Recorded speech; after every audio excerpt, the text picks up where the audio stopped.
Halo semuanya, selamat datang di podcast Polisek yang kedua. Nah, sebelumnya kan kalian udah ditemenin sama Tio dan Ketaro nih. Nah, kali ini kalian ditemenin dengan saya, Michael, dan teman saya.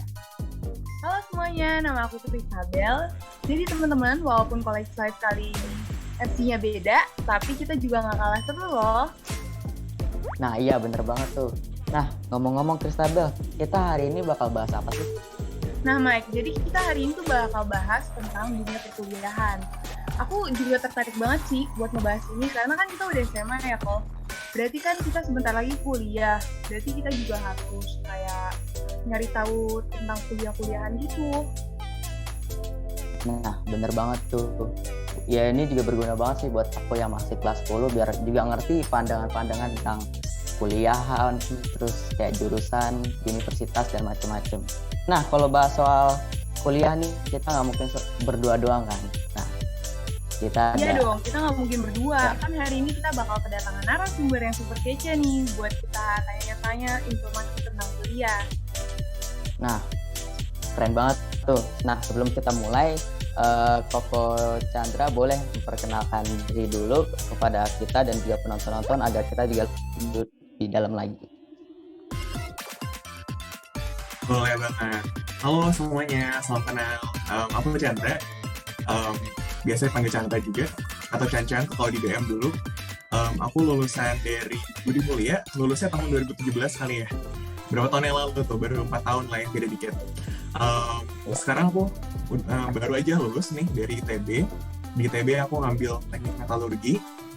Itu masuk di Fakultas Teknik Pertambangan dan Perminyakan. Mungkin kalau teman-teman nantinya mau ke ITB tuh, kalian akan pilih fakultas dulu. Jadi dulu aku masuknya ke Fakultas Teknik Pertambangan dan Perminyakan, baru masuk ke jurusan metalurgi tersebut gitu. Sekarang aku lagi kerja di salah satu social media company yang lagi ada e-commerce-nya nih, yang joget-joget gitu. Jadi mungkin teman-teman tahu lah ya e-commerce-nya apa. Di sana aku lagi bantu-bantu handle sellers untuk TikTok Shopping, aku sebutin. Nah itu sih teman-teman. Nah, Koko ini kan mahasiswa ITB nih, yang bisa dibilang juga pejuang PTN. Pasti sebelumnya ada kesulitan dan berbagai-bagai perjuangan nih. Nah, Koko bisa nggak sih sharing ke kita kesulitan Koko apa aja yang udah Koko alamin sebelum masuk ke dunia perkuliahan?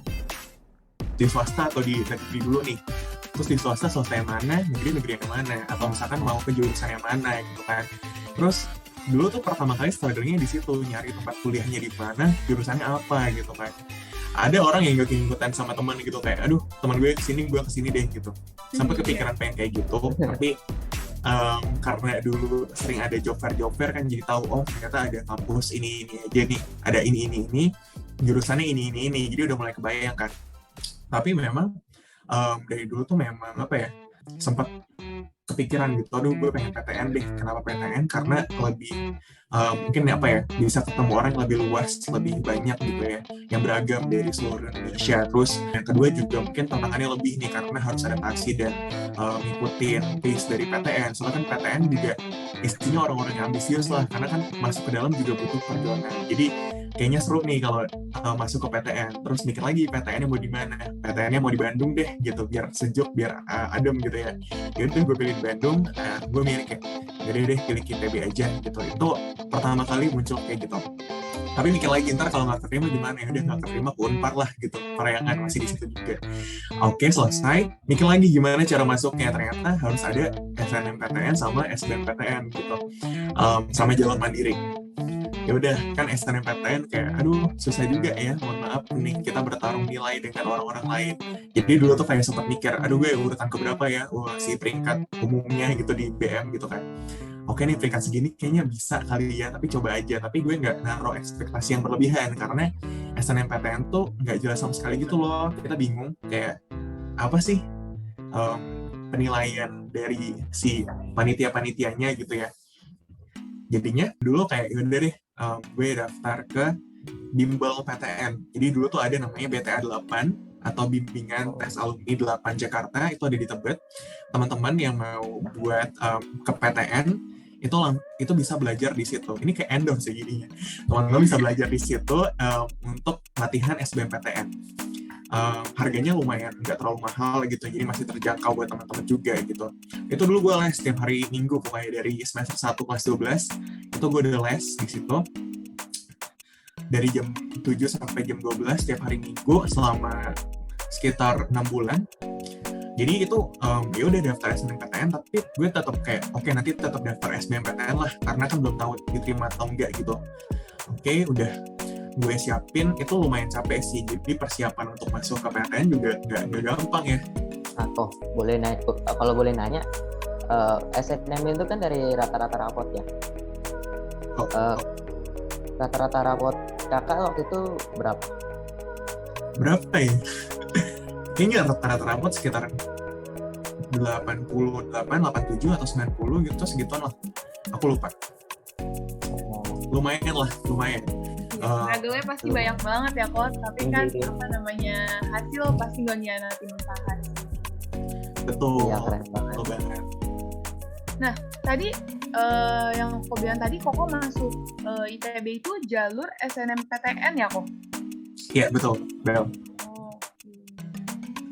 Nah, SNMPTN tuh, jadi gini, orang kan suka bertanya-tanya gitu, SNMPTN sama SBMPTN, susahan mana sih gitu. Jadi kayak mungkin SNMPTN tuh lebih kayak ke hadiah aja sih, gitu. Kayak lo daftar-daftar aja, tapi nggak usah berharap lebih gitu. Jadi teman-teman kalau di sini ada yang mau ngambil SNMPTN nih, udah daftar aja, tapi jangan terlalu kayak, aduh harus dapat gitu. Nggak bisa kayak gitu, karena yang milih bukan kita dan kuotanya juga kita nggak tahu ada berapa gitu. Banyak yang bilang kayak, oh kalau dulu banyak, misalkan tahun lalu dia ambil dari BM ke ITB ada 10, mungkin tahun ini bisa nambah atau segitu jumlahnya. Tapi ternyata enggak, bisa aja berkurang. Jadi lebih ke ya udah daftar aja. Tapi teman-teman, aku terus saranin buat semua orang sih kayak dari dulu, ya udah perjuangin aja buat SBMPTN-nya, belajar aja dulu gitu, mau bimbel, mau TO online misalkan, atau mau belajar sama teman boleh aja. Yang penting kalian siapin dulu nih, prepare for the worst dulu. Nanti kalau misalkan emang dapet SNMPTN kan lumayan gitu, nggak ada salahnya juga udah belajar buat SBM, karena kan kepake juga siapa tahu nanti pas kuliah kayak gitu. Jadi dari BM juga waktu itu yang masuk cuma sekitar 5 gitu teman gue, 5 orang di ITB, dan itu semua beda-beda fakultas. Enggak deh, gue sama temen gue ada 1 orang yang sama, jadi ada 2 orang ke FTTM. FTTM tuh fakultas gue yang namanya Fakultas Teknik Pertambangan dan Perminyakan, itu ada 2 orang ke SF, 2 orang ke FTI, sama 1 orang ke FTMD gitu. Nah terus di FTTM kita berdua ya udah kayak lumayan struggling ya. Jadi dulu awal-awal gue mikirnya kayak oke, siapin mental sama batin, pikiran aja lah, pokoknya tahu apa ya gimana ya, mau terbuka untuk orang-orang lain yang baru, yang beragam banget, karena dari awal udah mikir wah ini pasti kalau masuk ITB bakal seberagam itu gitu. Kalau kita kan mungkin kalau di SMA kayak SMA Katolik, apa sih ekspektasi kita gitu. Nah ternyata ketika kita masuk ke PTN atau lingkungan yang memang sebenarnya kadang-kadang berbeda nih sama kita gitu ya, seberagam itu gitu. Jadi di awal-awal lebih banyak ke prepare buat itu. Terus kayak prepare juga nih kira-kira nanti pas perkuliahan kira-kira butuh apa aja sih gitu. Misalkan butuh kos-kosan, terus butuh dokumen-dokumen. Nah itu yang dipersiapin juga. Nah kok kan setahu aku itu kalau di kuliah itu ada mata kuliah umum, wajib, sama pilihan ya. Nah, yeah. Menurut Koko itu mata kuliah umum itu penting nggak sih di kuliah gitu? Nanti kalau misalkan kalian masuk kuliah, menurutku MKU itu adalah salah satu mata kuliah yang penting. Kenapa? Karena cari nilainya biasa gampang, jadi gampang dapat A. Biasanya kayak gitu. Jadi lumayan membawa IP atau indeks prestasi kalian tuh naik ke atas sedikit gitu ya. Karena kan kalau mata kuliah sesuai jurusan kadang-kadang susah ya, terus kayak bertaburan rantai karbon kalau kita bilangnya, jadi C gitu, nggak sampai segitu ya, tapi banyak lumayan, jadi lumayan struggling gitu di mata kuliah jurusan, nilainya nggak segampang gitu dibandingkan MKU. Itu kalau mau jujur ya, jadi MKU itu adalah penyumbang A terbanyak, ya pokoknya lumayan lah. Terus MKU itu sebenarnya kayak kadang-kadang jadi hal-hal yang seru aja sih. Jadi kita bisa belajar hal lain selain jurusan kita. Kalau di MKU kan kadang-kadang kita dapat mata kuliah kayak pendidikan bahasa, kayak bahasa Inggris, terus kayak kalian juga bisa ambil bahasa-bahasa lain. Terus bisa juga kita dapat kalau nggak salah kayak mata kuliah studium generale atau kuliah umum, nanti biasanya didatangkan artis-artis kalau nggak pejabat-pejabat negara untuk berbicara gitu. Terus banyak banget deh, ada lagi kayak pendidikan kewarganegaraan, terus mata kuliah sesimpel olahraga juga ada. Jadi sebenarnya itu lebih ke ya udah mata kuliah untuk kita bisa eksplor hal lain di luar dari jurusan kita. Nah, tadi kan Kristabel udah bilang ada mata kuliah umum, wajib, dan pilihan. Nah, saya mau bertanya di pilihan nih. Untuk milih mata kuliah yang cocok buat kita biar kita nggak salah itu gimana sih, Kak? Sebenarnya lebih ke pertama butuhnya apa gitu ya. Kalian butuh ilmunya kah, atau kalian butuh nilainya kah gitu, atau hal yang lain gitu. Nah, kalau udah ketemu tujuannya, itu baru bisa kita cari gitu mata kuliahnya. Ini mungkin kayak dari pengalaman aja emang kayak gitu. Jadi misalkan kalian butuh mata kuliah yang apa ya, yang cari nilainya nggak terlalu susah gitu ya, mungkin dosennya nggak terlalu pelit, ya udah kalian ambil itu. Tapi kalau memang kalian memang mau cari ilmunya, itu bisa nyari mata kuliah yang sesuai dengan passion gitu. Kayak misalkan aku sempat ngambil mata kuliah namanya manajemen rekayasa industri gitu ya. Jadi itu kayak kita belajar untuk manajemen di teknik, kita belajar ekonomi teknik juga di sana. Itu menurutku menarik banget sih, karena kayak kita belajar hal lain aja selain keteknikan, selain hitung-hitung, selain hitung-hitung yang susah-susah gitu ya, hitung-hitung kimia gitu, kita bisa loh ngitung soal aspek ekonomiannya, aspek bisnisnya, dan lain-lain gitu. Jadi yang penting kita tahu sih kita mau ngapain, tujuannya apa, dan nanti kita bisa cari nih kira-kira passionnya apa. Dari situ kita bisa cek, oh ternyata untuk mendukung passion ini ada mata kuliah ini nih yang ada di kampus gitu, kita bisa untuk ambil kayak gitu sih. Sebenarnya berarti mata kuliah pilihan itu sebenarnya dari kita sendiri juga ya kok? Iya, betul. Minat kita dan kemampuan kita mungkin ya? Iya, tergantung kita mau ngapain gitu. Jadi banyak banget mata kuliah pilihan jenisnya itu banyak gitu. Kalian bahkan kadang-kadang bisa ngambil orang teknik gitu, ngambil mata kuliah di bisnis gitu, bisa aja. Karena kan sekarang ya udah, kalau mau kerja juga bisa kerja di mana aja. Nggak menutup kemungkinan kalian kuliahnya akuntansi, kerjanya harus akuntansi, bisa aja kerja di bisnis gitu kan, di startup gitu. Jadi karena zaman udah berubah, kayak kampus juga bebasin kita juga mau pilih apa gitu. Tinggal diri kita aja yang kayak oke, kita mau ngapain dan mau ngambil jurusan, mau ngambil mata kuliah yang mana nih buat ngedukung kita maupun karir kita di masa depan gitu. Nah, kalau boleh tahu nih kok, selama Koko kuliah di ITB ini apa aja sih kok yang udah Koko raih? Kalau misalkan ngomongin di ITB apa ya, yang pertama raih dari prestasi kali ya, dari non prestasi lah, meraih teman gitu ya, lumayan banyak. Jadi kayak gue jadi kenal banyak banget teman dari seluruh Indonesia, dari Sabang sampai Merauke ada semua, dari beragam karakter, beragam suku, identitas, semua ada deh pokoknya. Jadi menurutku itu satu hal yang keren banget sih aku bisa dapat di ITB. Jarang-jarang soalnya teman-teman kalau kuliah pasti ketemunya sama teman-teman yang satu sekolah dulunya atau bergaul sama itu aja kan. Tapi kalau misalkan di tempat di kuliah gitu, kita sebenarnya bisa loh untuk kayak kenalan sama orang-orang lain dari sekolah yang beragam, dari daerah yang beragam gitu. Dan itu menurutku kayak satu hal yang menarik sih.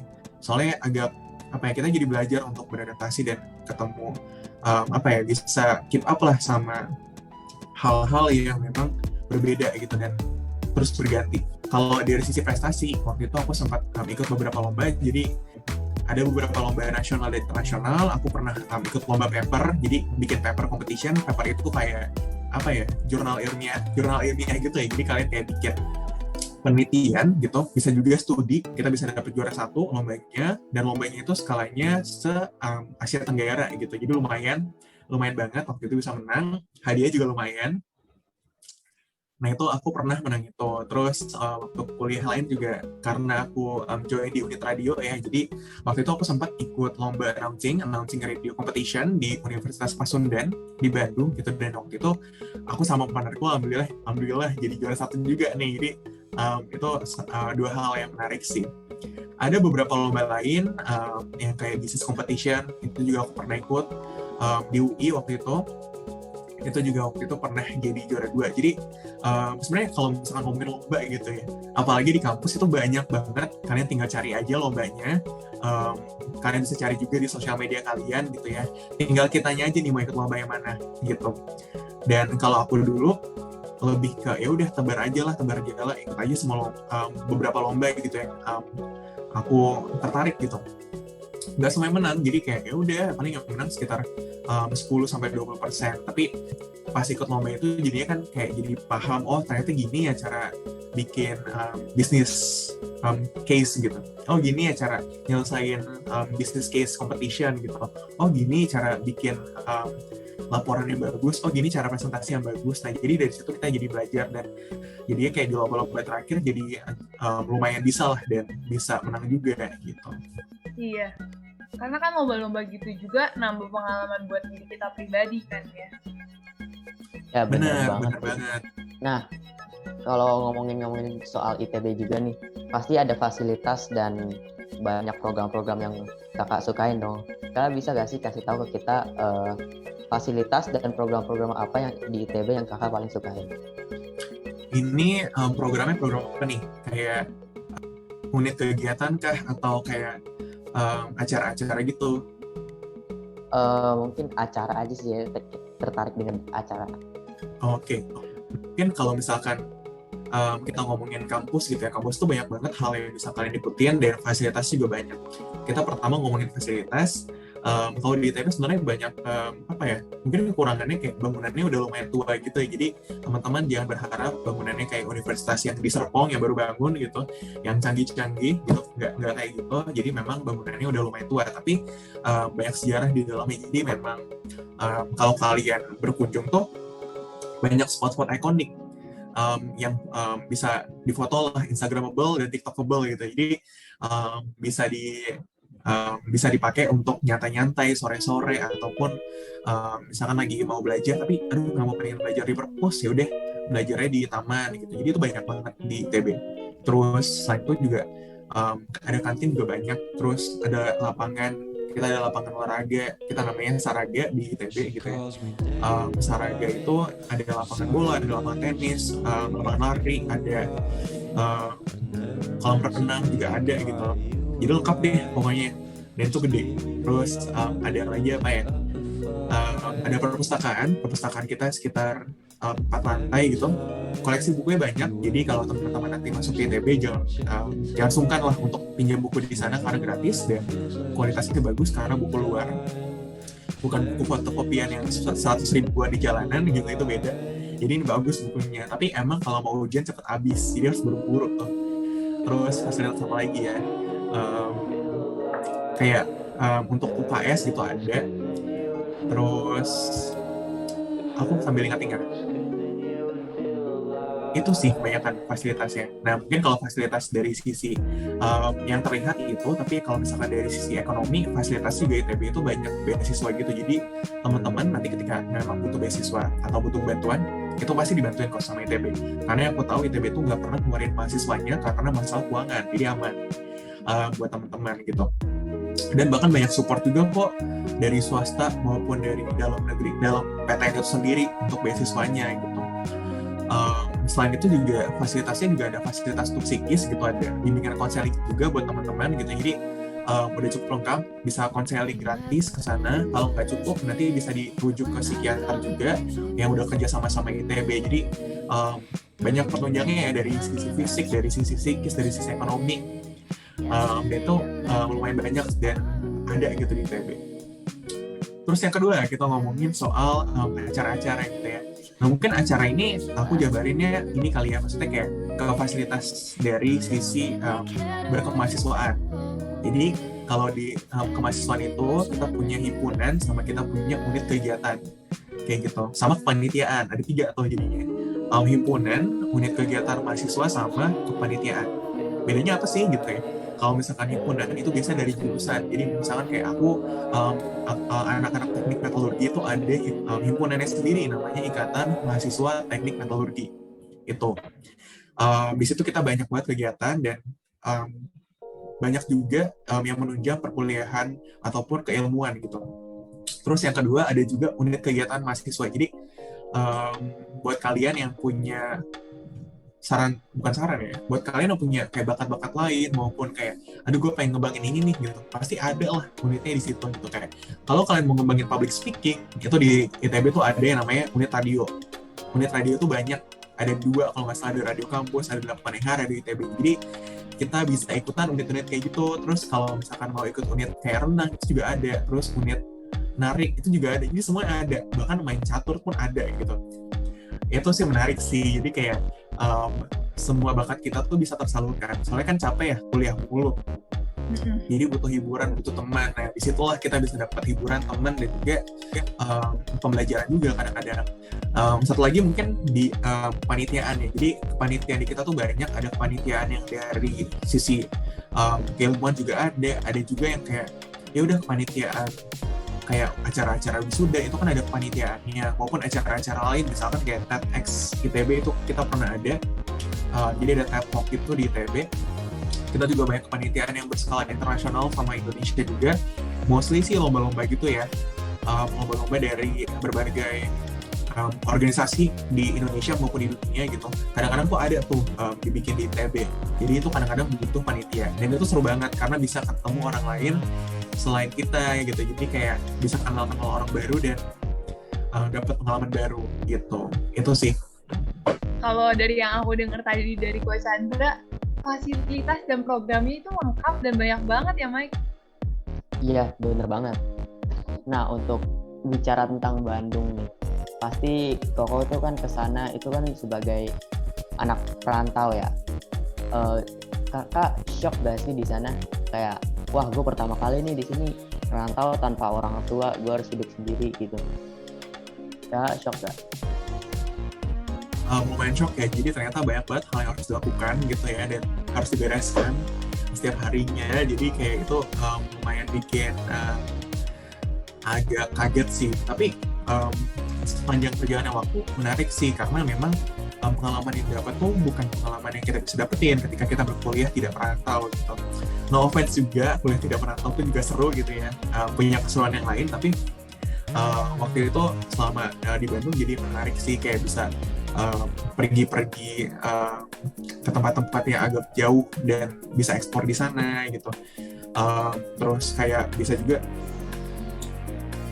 apa ya, banyak hal yang bisa dilakukan di sana dan tidak bisa dilakukan di sini gitu. Jadi itu sih yang bikin serunya, walaupun memang agak capek ya karena semua hal dilakukan sendiri, kayak misalkan ya udah beli makan harus sendiri, jalan kemana masak, terus kemana-mana harus sendiri juga gitu. Shout out buat Gojek gitu, jadi gampang kemana-mana tinggal naik Gojek atau jalan kaki gitu kan. Terus kalau misalnya ngerantau juga sebenarnya akan lebih banyak me time sih sama diri sendiri, jadi kayak kita bisa merenung dan kadang-kadang bisa nemuin diri kita sendiri yang gimana sih the best version of myself gitu ya. Itu mungkin akan kalian dapetin nih ketika kalian merantau, karena kan kalian tuh hanya apa ya, kayak berpusat pada diri sendiri aja gitu. Tapi kalau yang namanya capek dan susah banyak sih kayaknya. Oke kok. Nah, aku mau nanya, kalau saran-saran Koko nih buat para murid-murid yang udah mau nyari-nyari kuliah nih sekarang, saran Koko apa sih kira-kira?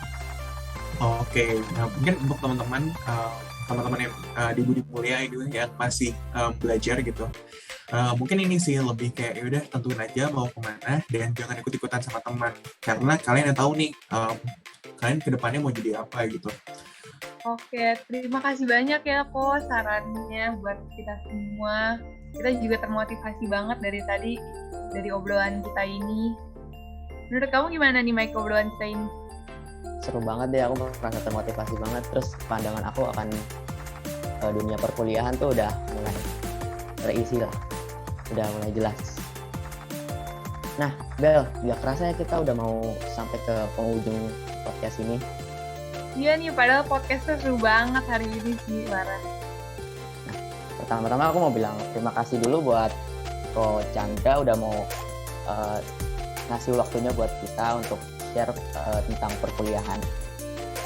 Terima kasih. Oke, thank you juga buat teman-teman Michael sama Abel yang udah undang dan juga semua panitia lainnya. Semoga lancar terus sekolahnya. Terima kasih toh. Nah, untuk penutup nih, saya Michael dan Kristabel ingin pamit undur diri. Terima kasih. Oh iya, jangan lupa untuk di like, Komen. komen, dan Dan subscribe. oke, bye. Bye.